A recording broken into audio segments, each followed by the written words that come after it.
And we're back. And we'll cut this into a separate video because this will be good for YouTube. So if you're watching on YouTube, subscribe to us. This will be a good chance. If you want to catch up on casting, we're going to talk about the show. Where we've been now. Calling this the end of season 2. This has been a heck of a journey for this cast. Starting out as... So this is the end of season 2 now? I'm going to call it the end of season 2. I think that's fine, okay. Yeah. I think barring there might be an interlude this summer. Yes. Season 3, the Vegas season. So season 1 was a lot of... True story. Here's how I see kind of season 1.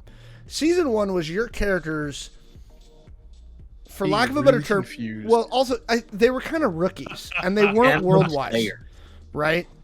The characters were rookies, and they were kind of in their little bubble, and they'd been sent out to do the thing, and then all of a sudden they found themselves as the small fish in a very big pond. Mm-hmm. And they were kind of Lake Michigan. Yep. And they were kind of getting pulled a lot of different directions that they didn't really understand. Like, they knew shit was happening, but looking back on that, it almost, from a thematic standpoint, fits. It was all reactive. We couldn't be proactive. Yeah, for sure.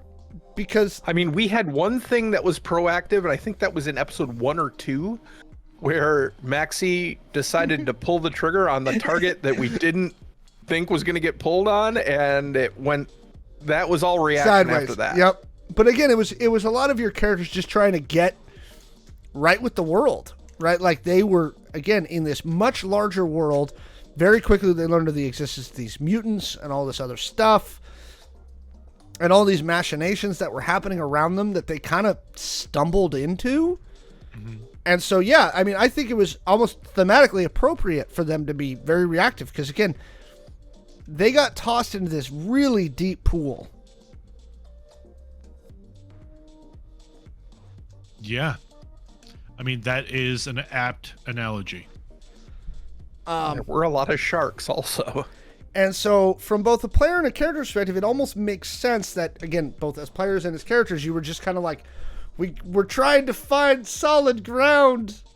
Like, there was ongoing jokes about the yarn wall, but it was also serious talk because we, the group of us, and Steph as well, we were constantly talking about first season specifically, like, okay, what is going on? Yeah, where do we go next? What do we do? What was going on? Yeah, it was bad.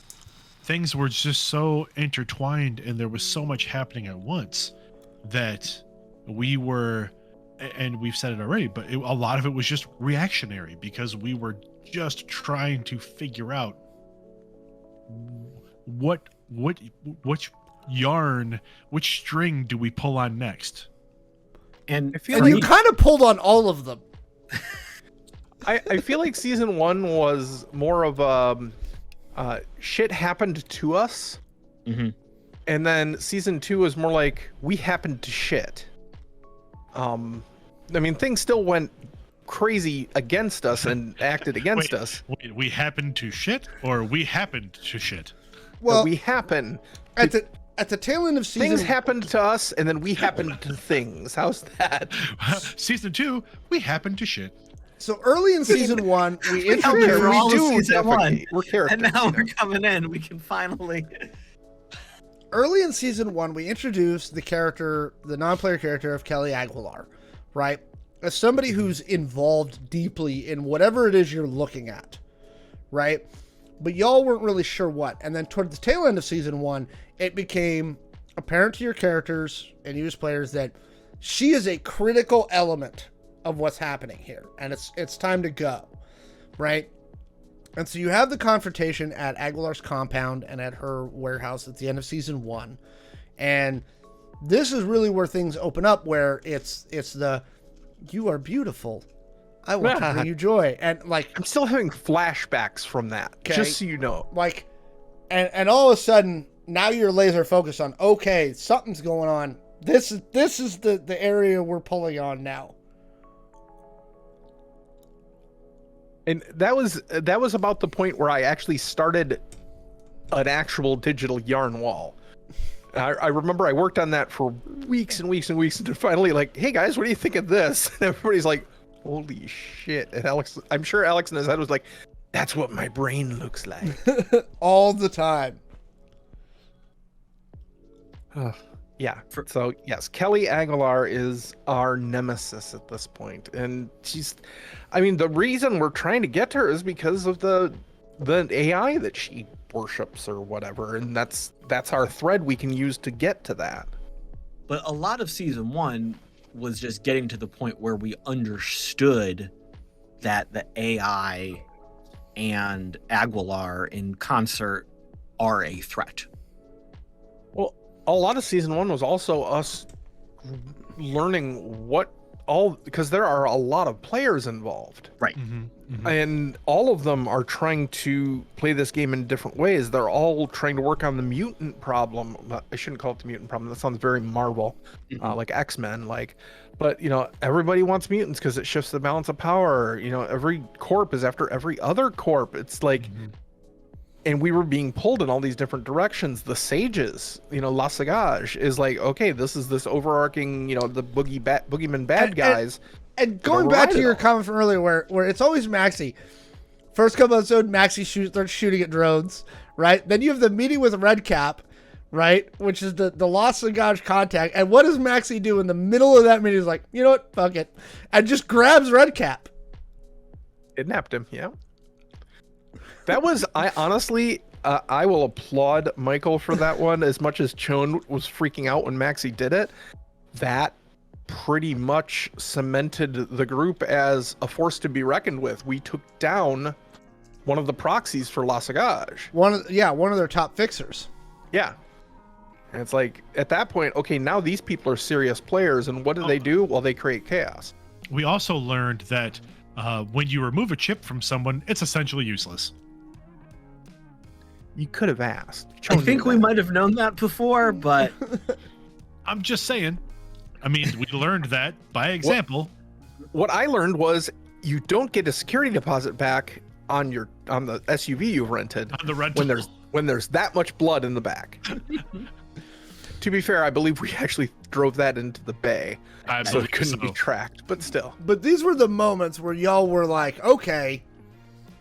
And this has kind of been Maxi's MO, where I think Maxi as a character kind of was like, all right, I'm fed up. I'm going.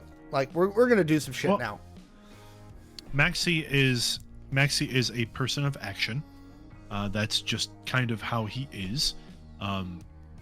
He tries to be very controlling or very controlled in his environments, but is also very decisive. Like, if something needs to be done, Maxi's going to be the one to do it. Doesn't tend to push things off on other people. And tactically, in every situation Maxi has acted in, tactically he has made what he thought was the right decision at the time. I also feel that Maxi gets really fed up with the other two when he sees the very clear path, and all we do is dither and discuss and try and make 18 different contingencies. There was a lot of analysis paralysis in season 1. There was a lot in season 1, yeah. I'm trying to be tactical. I'm trying to make a good choice. Mm-hmm. Sorry, Caleb, go ahead. I'm going to say a lot of the problem is myself as a player. I'm in the same situation that my character is in that I do not know the answers. But I want to give a good performance for the show and play a good game. I think that actually fits. Again, because you as a player and Zed as a character is like, holy shit. There is so much outside of this narrow world I've seen. And now I'm in the thick of it. Yeah.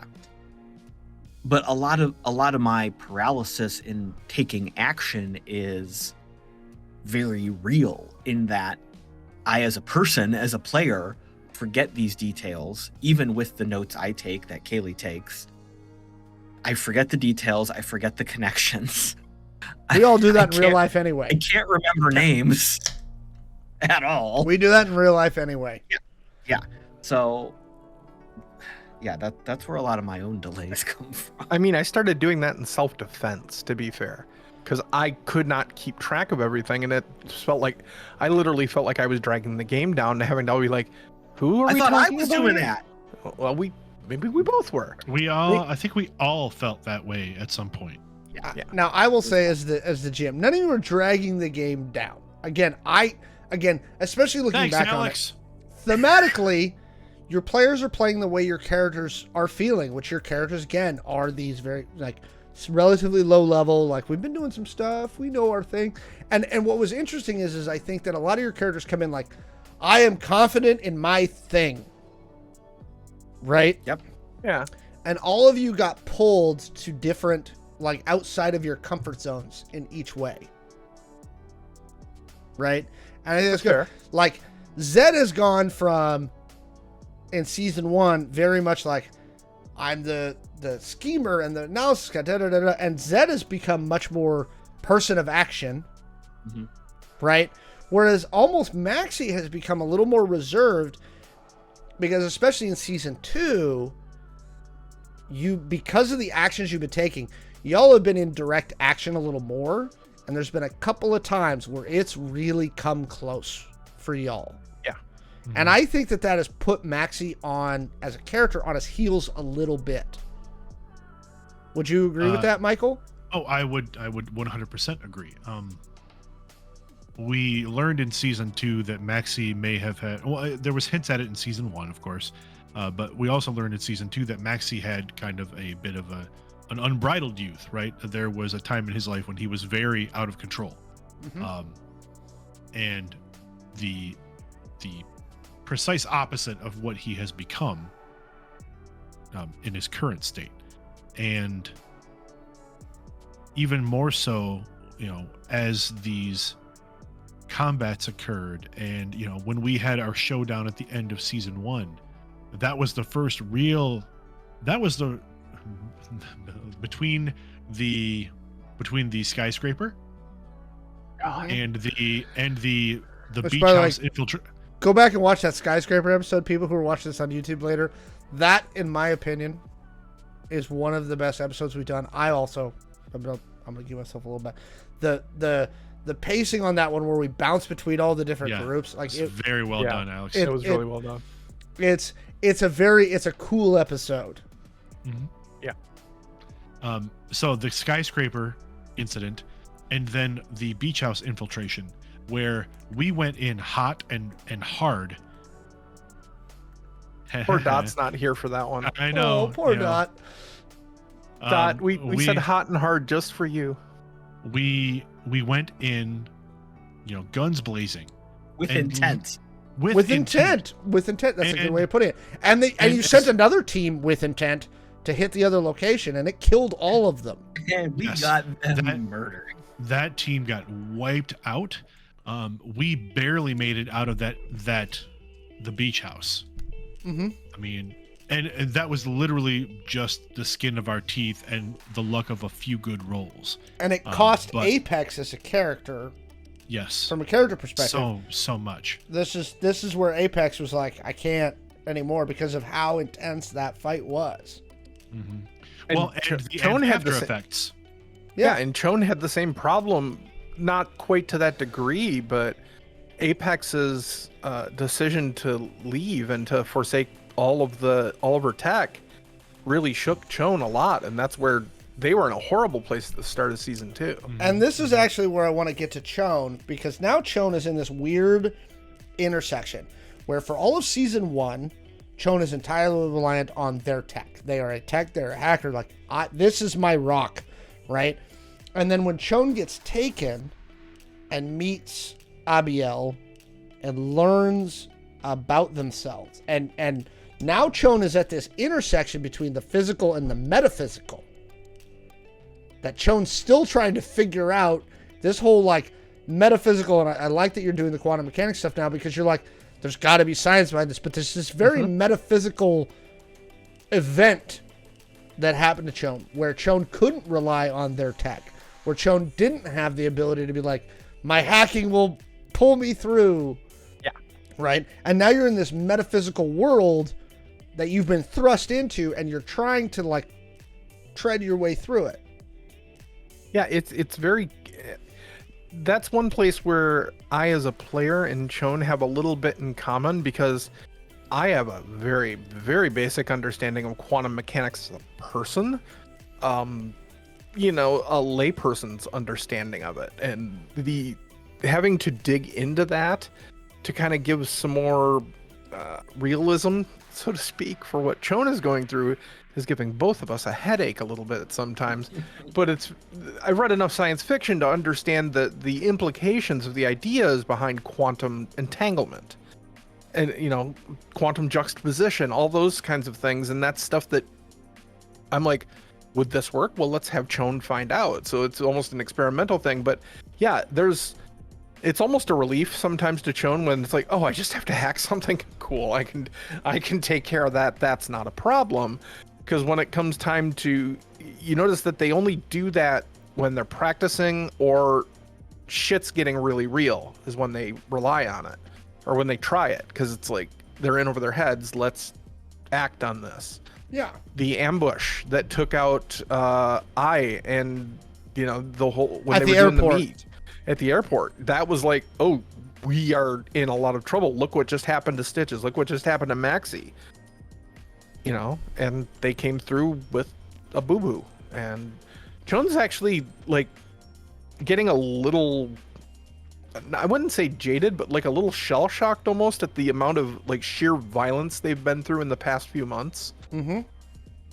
Because, you know, we had the first encounter with the Bosco episode, which Bosco is, Which just the actually best was in character. season 1. Yes, it was in season 1, but that was the first real like heavy violent thing, because we cleared that house. I mean, we had the fight really early with where we took out where we met our New Mutant friends. Can't remember their name, and my notes are closed already. But then it's like, okay, we went after Kelly Aguilar at her house, and we almost died there, and there's just more and more, and then we go into Texas. Shawn gets kidnapped. There's a firefight, and then there's more firefights, and there's firefights, and there's firefights, and it's like, then Shawn's watching Maxi get arms blown off and Stitches get blown apart, and it's getting to the point where there was an entire point in season 2 where Shawn was like, this is too dangerous for you guys, and tried to cut ties and be like, you guys need to go home.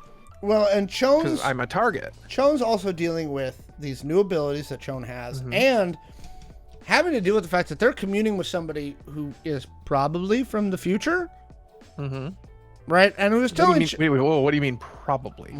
Well, let's. Oh dear Lord. But who's telling Shawn, hey, look, by the way, you might be the future of humanity. Good luck. No pressure. In that thing. Moving on to Zed. Yes. Zed has that natural inclination for leadership, but I think there's a hesitation to Zed. Yeah. This fear of making the wrong decision. Yeah, 100%.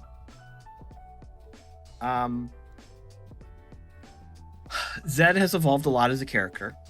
And I really appreciate you, Alex, pushing me to answer better questions about Zed, because I created him not as a one-dimensional character, but as a very stereotypical character. And I kind of felt like he could have very successfully been that stereotype. But you were pushing me to have a better story, a better motivation. Evolve. And that, exactly. So that really forced me to come to terms with what I wanted Zed to be, what I wanted to do as a performer.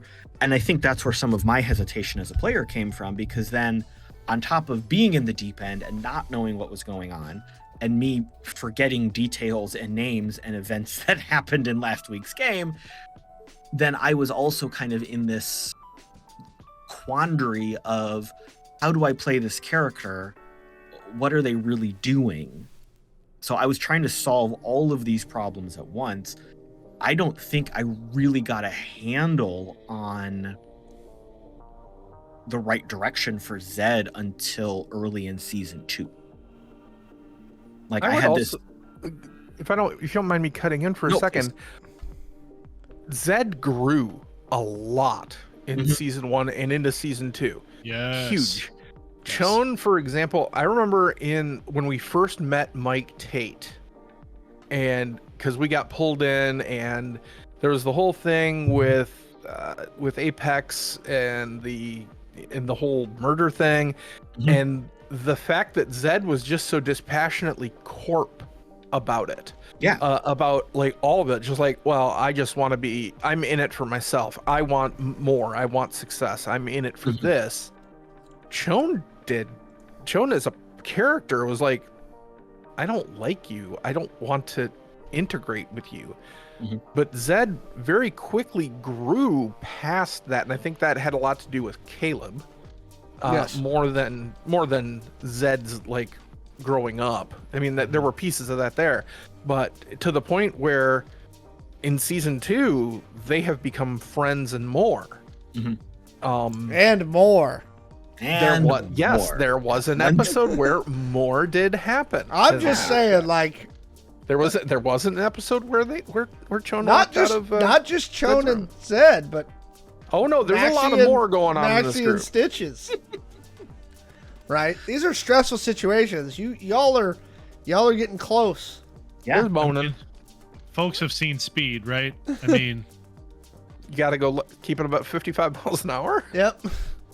no, relationships formed in stressful situations, right? That's the whole. So, I'm curious going in now that we're going to go into season 3, where Zed's going to continue to evolve. Well, I think don't Zed's know. become more confident. He's gonna be a boxer with his arms.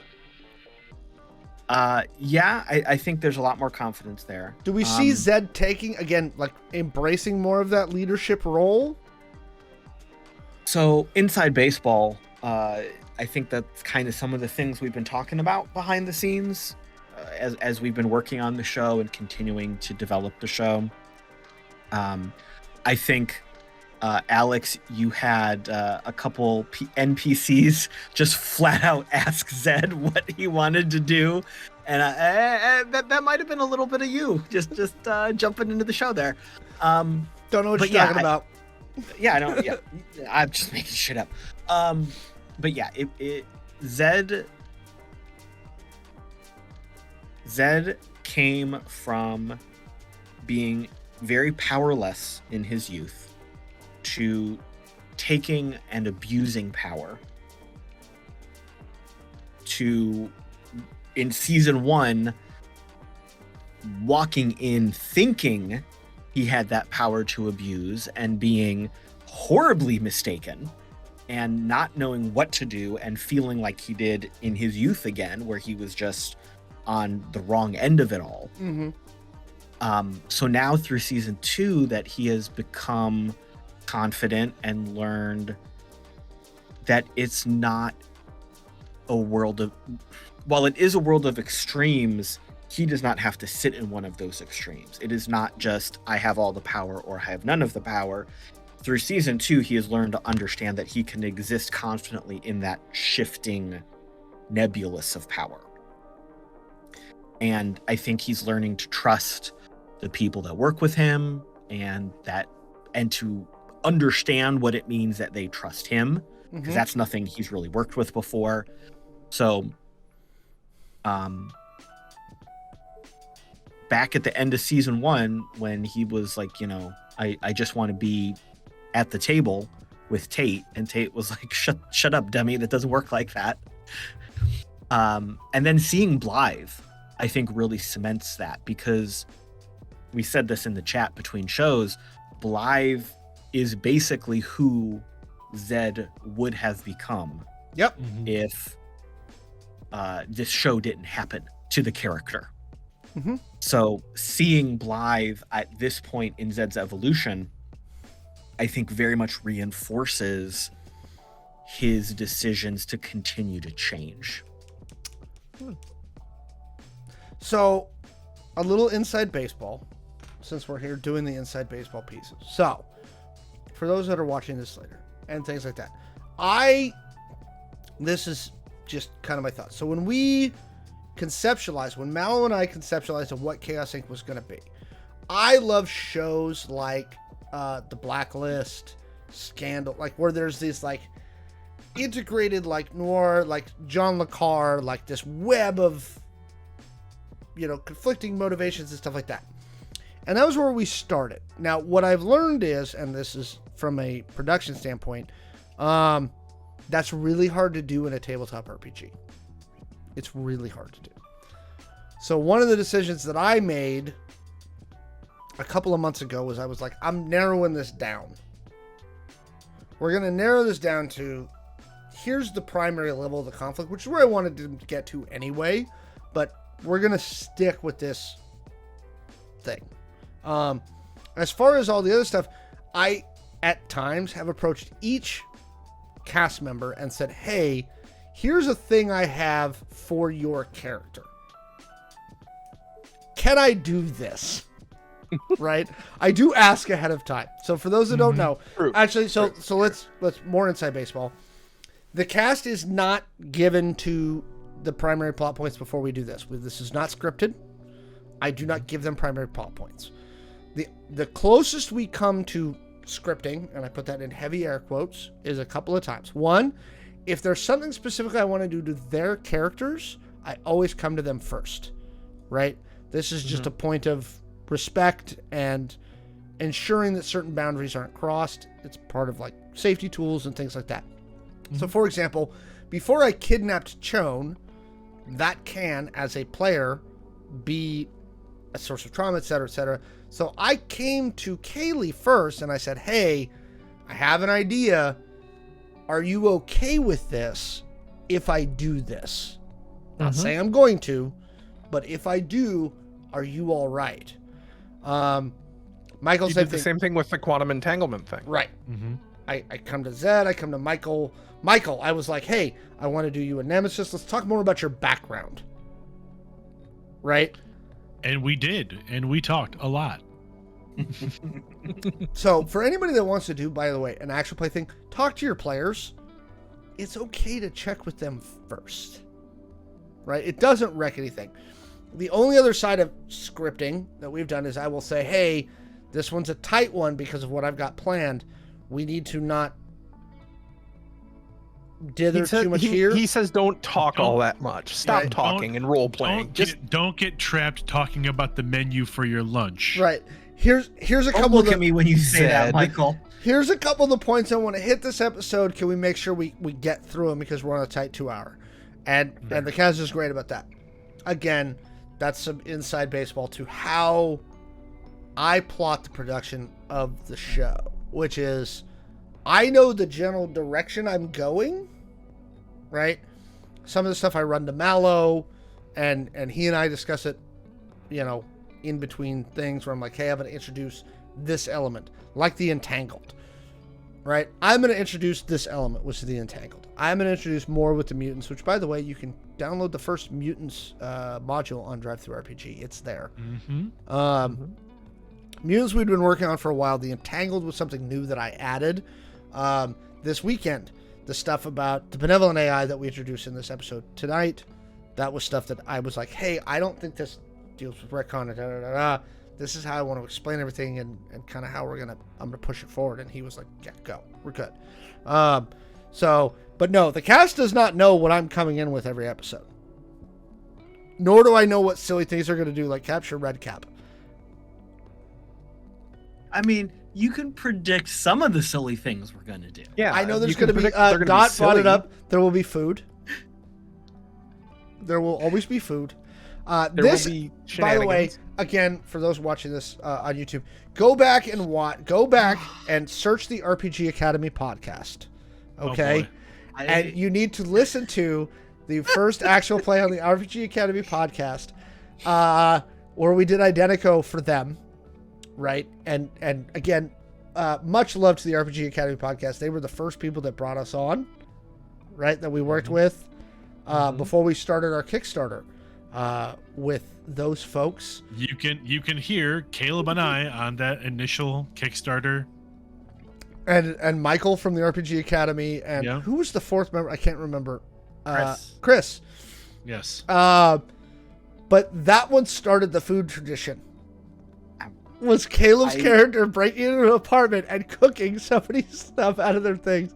He's like powdered peanut butter. I'll mix that with some olive oil, and we'll do this and this. Yeah. I love the fact that such a stupid bit in a one-shot has continued for so many years. Literally 5 years now. So many years.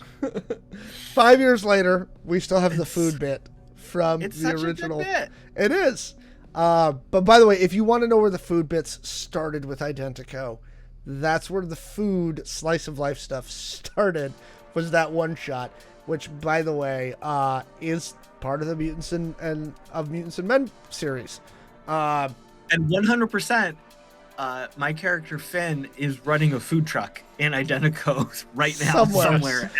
We still need to do that Food Truck Wars one that we talked about as a one shot or like a short series. Yes. Right? You remember that one that we talked about years ago? Mm-hmm. Food Truck Wars. Food Truck Wars. Well, Finn is Finn was in what was our one shot? The Texas game. Deep in the Heart of Texas, which Deep you in the can Heart also of find. Texas. Yep, There it is. it's there. Oh yeah. Yeah. Yep. So yes, that's where all of that goes. Is back to there. My sandwich. All right, you know what? I'm going to actually open up to the cast and well, right before I do that, I will explain. So, if you want any more background, I promise a lot of this is out there. Go to Amazon.com, search In Defiance of Chaos. That's our book of short stories. A lot of the things that are happening in this series were actually set up there 7 years ago. Was stuff that Mallo and I wrote 7 years ago. The whole section on Jackson Howe and the death of Rob Barnes, which is a piece of writing I'm particularly proud of. But a lot of that is in there. So if you read In Defiance of Chaos, you will learn a lot more about La Sagage and all of that. So it's there. What question do y'all have? Come on. This is your chance. I literally don't want to ask anything because I very much enjoy the reveal. We've tightened up the storyline some. And that is Know where we're appreciated. That is appreciated a whole bunch. Because there is literally, I'm pretty sure you know this, but there's literally a chat of the cast without Alex. I'm sure there is. Where we basically go, what the fuck are we doing now? What do we do next game? What do we want to try and figure out? And We call that identical plotting, aka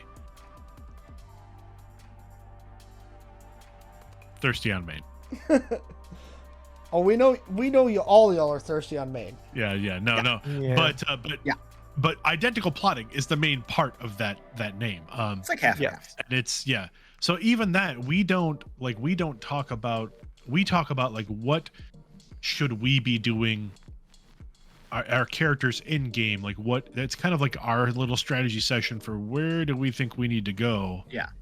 Like what do we think we need to do? Or if we want to flesh out a point between some of our characters, like Right.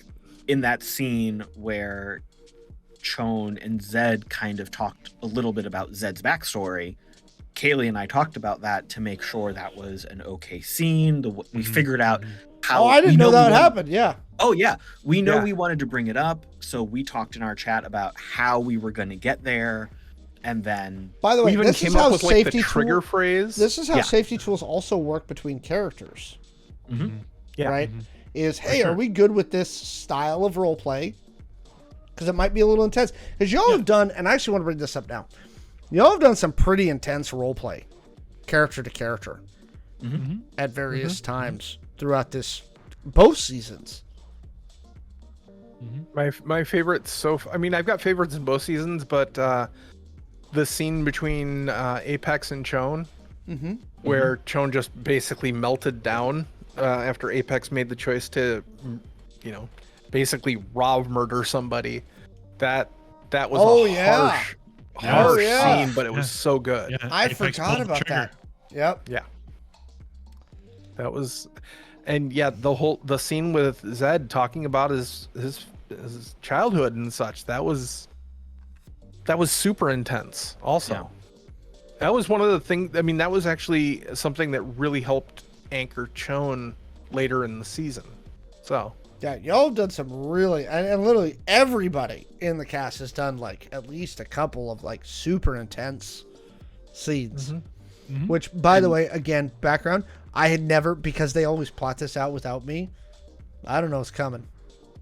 They start doing it, I'm just like, Well, and I'm gonna hang we out don't here for a tell little you. while. We don't plot everything out.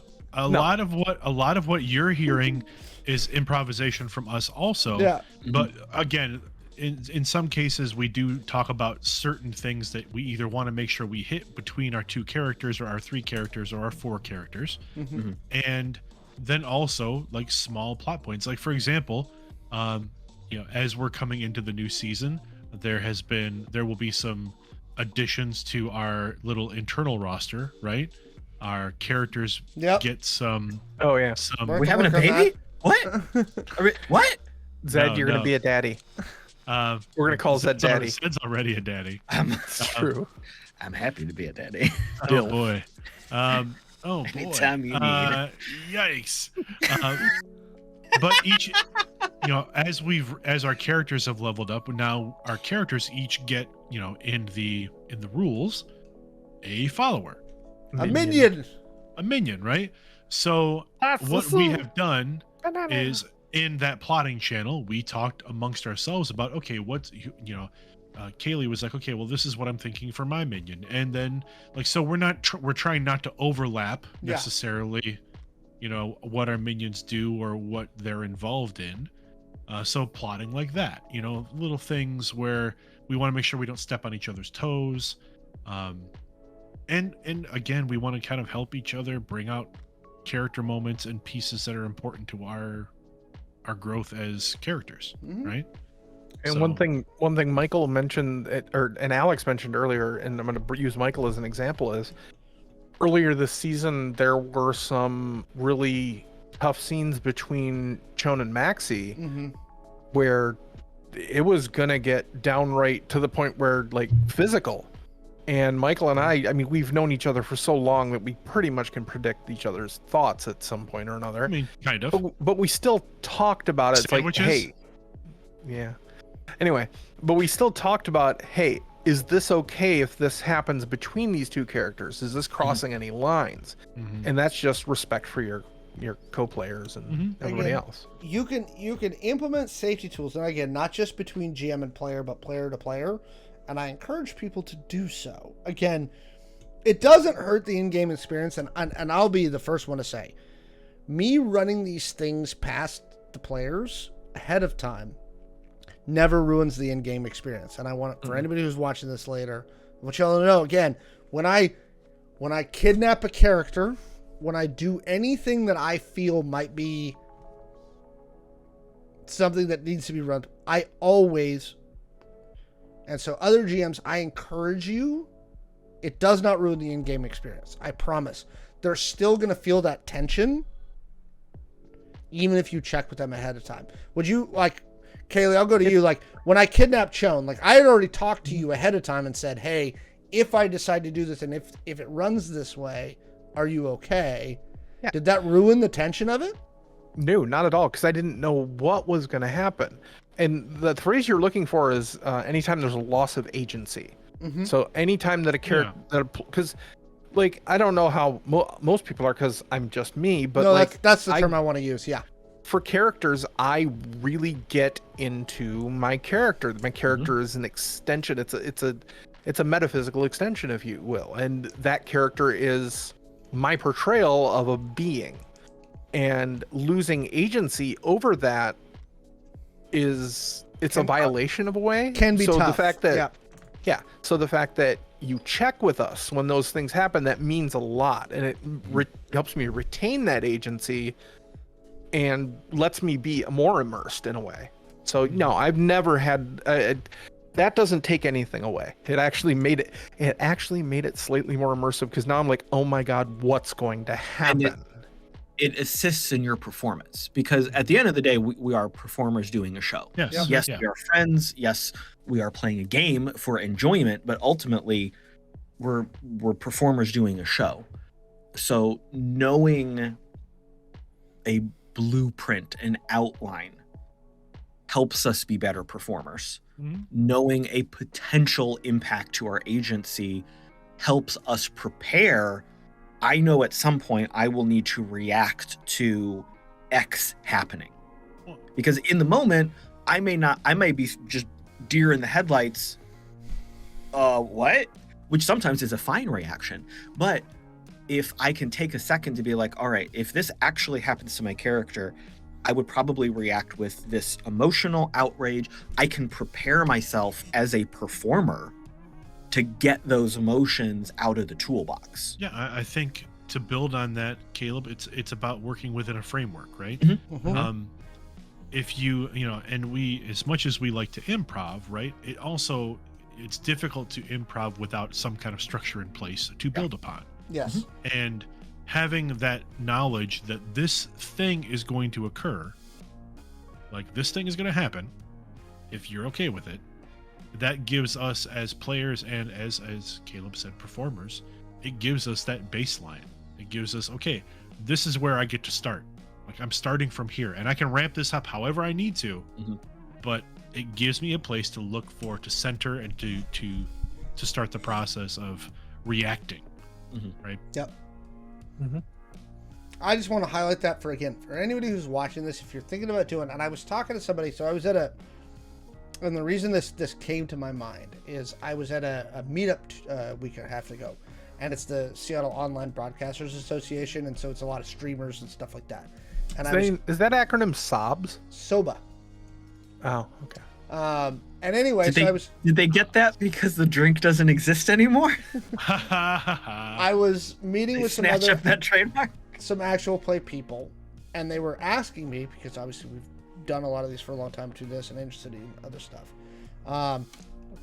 And again, it was a conversation about, hey, talk to your team, talk to your cast, because at the end of the day, this is my team. I'm hugging them all right now. We don't get to do this show without them, right?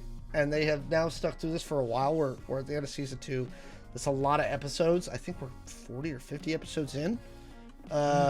Pretty close. 43 plus This side literally episodes. started as, guys, give me 12. Will you give me 12 episodes? I Where you go remember through this that. thing? Yes. And if you like it, we'll keep going, and if not, we can stop. But I asked for 12 up front, and they were like, deal. And I was like, thank you for this team who we approached.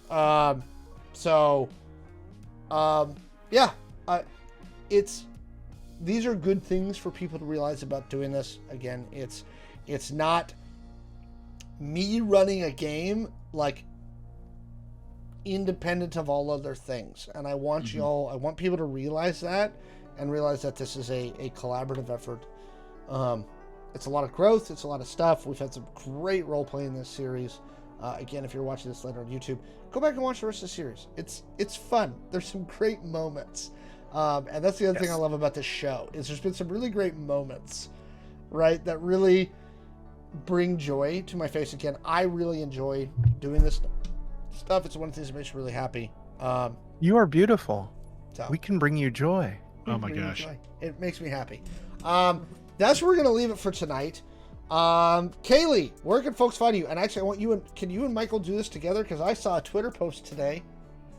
I don't think we can do it in stereo. I want you to do it in stereo right now. But I saw a Twitter post today for something that is returning. Yes, I am. It is absolutely true. I will be some returning to blues. my hometown tomorrow or Thursday after going to a concert. No, that's not what you're talking It's a about. concert across the street from our house. Shut up. She's just gonna walk my to the gosh. concert. Our house. This is in the middle of our street. Anyway, well, you can find me on the interwebs at Anime Girl, and also at a place where Michael's going to tell you about, because he's in charge of our social media right now. Michael, In by the way, 6 days. I love that post, by the way. It looks so good. What's Good coming job, back? Michael. Oh, yeah. Thank you.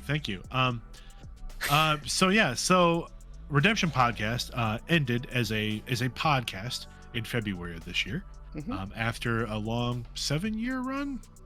7 years, 8 seasons. 7 years, 8 seasons. Unofficially the longest running Star Wars actual play at the time. Look, I'm calling it of its officially ending. until someone is able to prove otherwise. But that being said, Chris and Kaylee and I can't stay away from each other. So we've decided that we are going to continue the tradition of the Redemption Podcast, our Star Wars actual play, as a live stream starting May 29th at 8 p.m. Eastern on our YouTube channel, which is youtube.com/@SmugglersBlues. The name of the show is Smugglers Blues, a redemption story. And we will be moving forward. I believe we're jumping ahead about a year. I was going to ask, like, And what change. era can we tell folks what Star Wars era we're in? So we are. Sorry, go ahead, Kaylee. Okay, I stomped on you. I'm sorry. No, you didn't. We ended Redemption approximately a year after Order 66. Okay. So and this we are is going another to year be, forward. This is another year forward. So we're fully in the Empire era. Oh yeah, the The Empire rebellion is the everywhere. rebellion hasn't even really started yet. The rebellion really. is a whisper on the wind. Yes. As it were. Mhm. But we're fully in the Empire era. Yes. And- yes. and- And Go ahead. and what we're going to find is our intrepid crew is not doing as well as they had hoped, and there may be struggling to keep their hydra spanners working, struggling to keep fuel in the ship, struggling to keep the ship together, We're going to keep sheep. struggling to keep sheep. But yeah, so we're gonna start this off. We're looking for, it's going to be a lot more down to earth story, way less galaxy spanning, world changing, galaxy changing tales, and more like, low stakes, low key, like just trying to put food on the table. Someone Type lost of their adventures. keys, needs a sandwich. I like it. Think There better along be the lines of sandwiches. like Firefly / Yeah. Cowboy Bebop. I like it. Always on the ragged edge. And I I, am- will also say that there will be an intro video to the stream that'll look awfully familiar tonally, because there's a very certain special Mallo who helped us. Oh, with is he doing the intro? I think he told me that Sunday. Alex, is- have you not seen it yet?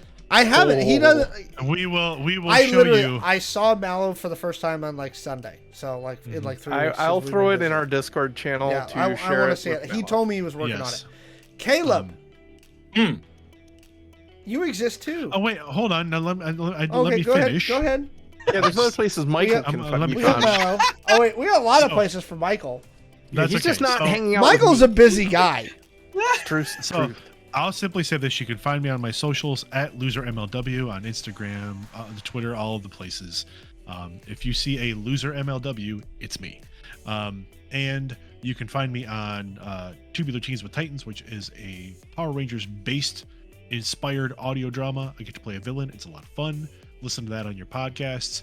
You can find me on Wednesday nights on the Rook and Rasp channel on Twitch. That's twitch.tv/Rook&Rasp. And that is for the Dragon Age show. We'll be ending that in the next couple weeks.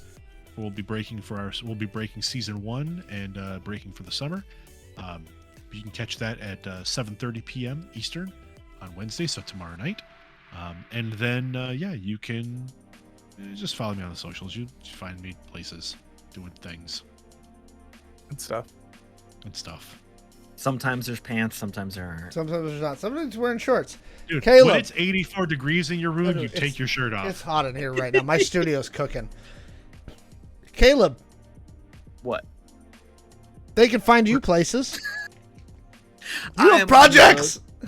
I am on the socials at the Caleb G. You can hear me over on the RPG Academy, a lot of archived shows. Occasionally, I am on their sample adventures where we play through the pre-written demo adventures included in a variety of tabletop games, Mhm. just to experiment with them and see what's going on. I also have my charity project, point5past.org, on the socials, the number 5 past. Definitely had some life changes impact my plans for this year, but we're going to keep going strong and get some momentum going. And there's another thing that we're working on that I don't know if I can talk about yet. We can't. So I'm not gonna go into super detail. But we can't. Okay. I'm not gonna go into super detail. Here's what I will say. For those of you who are like, we used to have 2 Identico shows for a while because we had Angel City and Chaos Inc. at the same time, which was a very tiring time for me because I was running Chaos Inc. on Tuesdays and playing in Angel City on Wednesday. A new Identico show is coming. Caleb pitched Mallo and I an idea a few weeks back. Caleb pitched many ideas. But this was one that we were like, okay, we can do this now because there's a lot of those that are going to take some time. And so Caleb will be running a new Identico show, a new bi-weekly soon. I believe the cast is locked. I believe. Mm-hmm. And so Caleb will be GMing that series. Right? I finally, because again, I have been out of touch because of life. But Mallo came over on Sunday and he walked me through the elevator pitch and kind of what the plan is for the show. And I am super looking forward to watching it and being in the chat while this is all going on. So, more to be announced on that soon. Very soon, but it is coming, and so that's happening. So we will once again be back to 2 Identico shows a week soon. And Caleb is bouncing out of his chair.